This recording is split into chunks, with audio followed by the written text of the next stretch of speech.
Greetings, freedom-loving individuals. Welcome to another episode of Right Stuff. Well, in a significant development, Google has admitted to Congress that the Biden administration pressured YouTube to remove content that didn't even violate the platform's policies.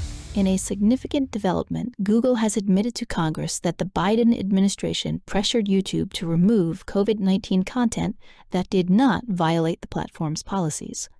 According to a letter sent to the House Judiciary Committee, senior Biden administration officials conducted repeated and sustained outreach to Alphabet, Google's parent company, pressing them to remove user-generated content related to the COVID-19 pandemic.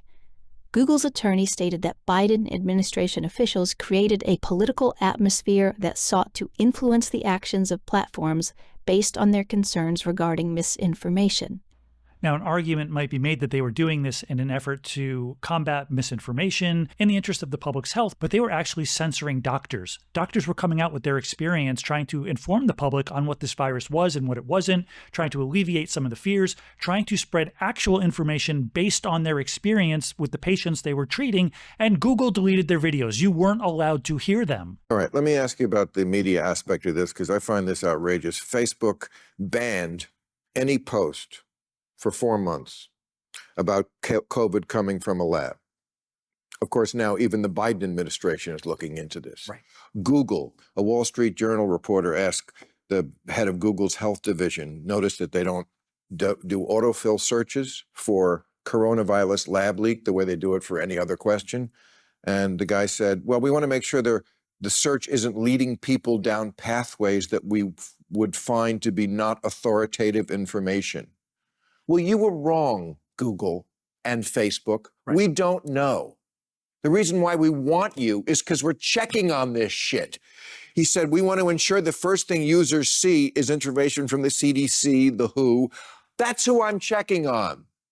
The WHO has been very corrupt about a lot of shit, and the CDC's been wrong about a lot of shit. This is outrageous that I can't look this information up, and now they're doing it with this drug ivermectin.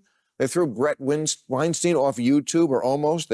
He's one strike away. YouTube should not be telling me what I can see about ivermectin. Ivermectin isn't a registered Republican. It's a drug. Yeah. Well, I don't know if it works or not, and a lot of other doctors don't either.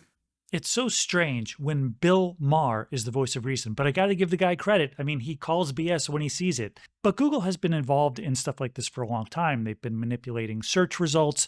They've been trying to bury certain things that they don't want seen, trying to bury certain voices, certain opinions while they're promoting others. They've been doing this for a long time. It was bad enough when they were doing it on their own, but now we have admission that the Biden administration was pressuring them to do it on the federal government's behalf. That is a complete violation of our First Amendment rights. And you think the Democrats might have something to say about it, as they've been up in arms over Jimmy Kimmel being fired. For business reasons, someone can say, I don't want to give you a platform anymore, but that's not what happened here. We saw the government step up and give a hard shove, and then we saw a compliant company turn around and suspend Mr. Kimmel. And that truly undermines the whole premise of the First Amendment. What's your message? Everyone should care. What's your message? No matter what your political view is. Everyone should care, no matter what your political view. Well, I wonder if she's going to care about this. This is an admission by Google that the Biden administration pressured them to silence people. I'll be waiting for her response.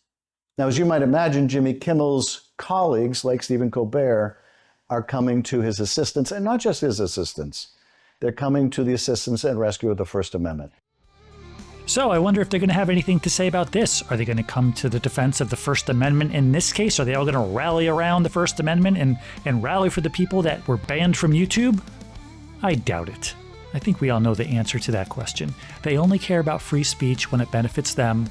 And when you're not saying something that they agree with, well, then... We believe in free speech as long as we're making the speech and your speech agrees with us. Otherwise, we're against free speech. Right stuff.